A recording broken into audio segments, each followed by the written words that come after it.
Bismillahirrahmanirrahim. Alhamdulillah wassalatu wassalamu ala Rasulillah wa ala alihi washabihi wa mawala. Allahumma arhamna rushdana wa isna min syarri anfusina wa hayyikum bitahiyatil Islam. Assalamualaikum warahmatullahi wabarakatuh. Sobat soleh dan soleha rahimakumullah. Penyakit jiwa yang kedua akibat cinta dunia adalah hawa nafsu yang diperturuti atau diikuti.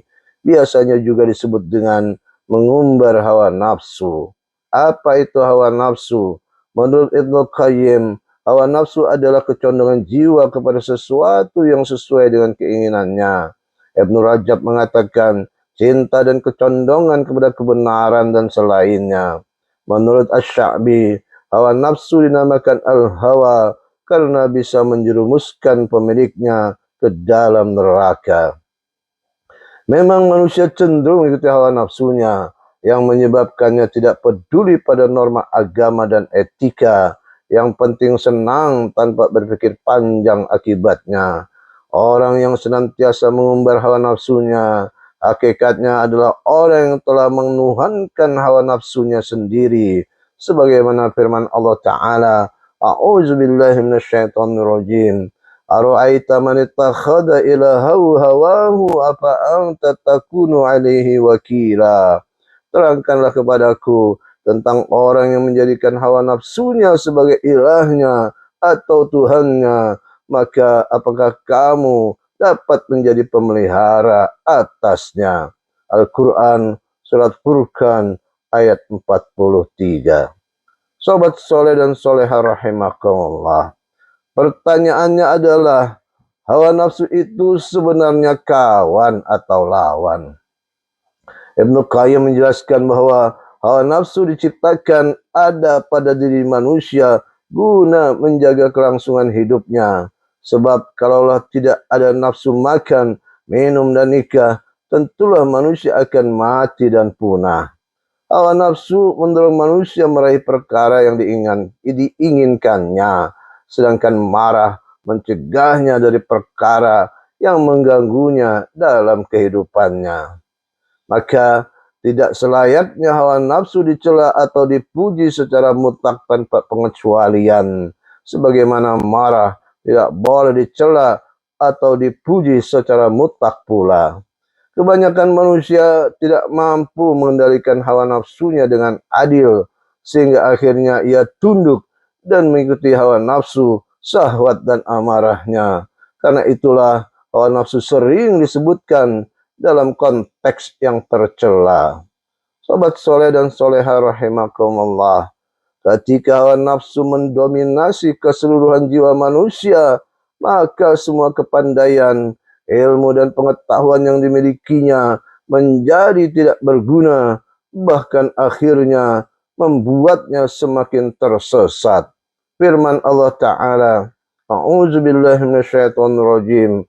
Afara'aita man ittakhadha ilahahu hawahu wa adallahu Allahu ala ilmin wa khatama ala sam'ihi wa qalbihi wa ja'ala ala basarihi gishawa wa man yahdihi min ba'dillah afala tadhakkarun. Maka pernahkah kamu melihat orang yang menjadikan hawa nafsunya sebagai ilahnya atau Tuhannya, dan Allah membiarkannya berdasarkan ilmunya, dan Allah telah mengunci mati pendengaran dan hatinya dan meletakkan tutupan atas penglihatannya. Maka siapakah yang akan memberinya petunjuk sesudah Allah membiarkannya sesat? Maka mengapa kalian tidak mengambil pelajaran?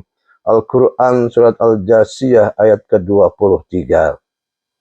Sobat soleh dan soleha rahimakumullah, Islam melarang mengikuti hawa nafsu sebab banyak mendatangkan kemudaratan bagi kehidupan manusia itu sendiri.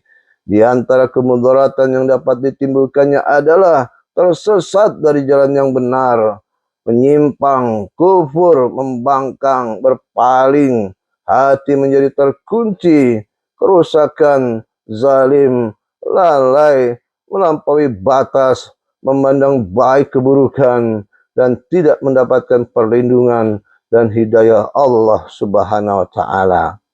Karena itulah Allah memerintahkan kepada para nabi dan rasulnya untuk tetap istiqamah dalam mengikuti perintahnya dan jangan mengikuti hawa nafsu manusia. Firman-Nya, A'udzubillahi minasyaitonirrajim. Walidzalika fad'u wastaqim kama umirt wa la tattabi' ahwa'ahum. Karena itu serulah untuk mereka beriman dan tetaplah konsisten dalam dakwah sebagaimana diperintahkan kepadamu ya Muhammad, dan janganlah mengikuti keinginan atau hawa nafsu mereka. Al-Quran surat Asy-Syura ayat ke-15. Ketika Nabi Daud alaihissalam memegang tampuk kekuasaan, Allah juga perintahkan kepadanya agar jangan mengikuti hawa nafsu sebagaimana firman-Nya, A'udzubillahi minasyaitonirrajim. Ya Dawudu inna ja'alnaka khalifatan fil ard fahkum bainan nasi bil haqq wa la tattabi'il hawa wa yudillaka an sabilillah. Innal ladzina yadilluna an sabilillah lahum adzabun syadidun bima nasu yaumal hisab. Allah berfirman, wahai Daud, sesungguhnya engkau kami jadikan khalifah atau penguasa di bumi, maka berilah keputusan perkara di antara manusia dengan adil, dan janganlah engkau mengikuti hawa nafsu, karena akan menyesatkan engkau dari jalan Allah.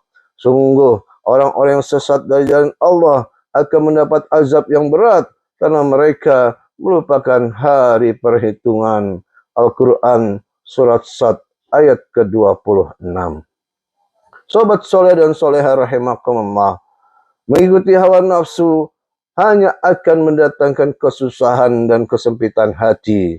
Dalam kitab Majmu'atul Fatawa, Syekhul Islam Ibnu Taimiyah mengatakan, barang siapa mengikuti hawa nafsunya, ambisius terhadap dunia, sangat menginginkan jabatan dan kepemimpinan, serta mengumpulkan harta sebanyak-banyaknya, maka di tengah usahanya untuk mendapatkan hal itu semua, dia akan menemui rasa susah, sedih, sakit, dan sempit hati yang tidak bisa diungkapkan. Dan kemungkinan hatinya tidak mudah untuk meninggalkan keinginannya, dan dia tidak mendapatkan apa yang menggembirakannya. Bahkan dia selalu berada di dalam ketakutan dan kesedihan yang terus-menerus. Jika dia mencari sesuatu yang dia sukai, maka sebelum dia mendapatkannya, dia selalu sedih dan perih karena belum mendapatkannya. Jika dia sudah mendapatkannya, maka dia takut kehilangan.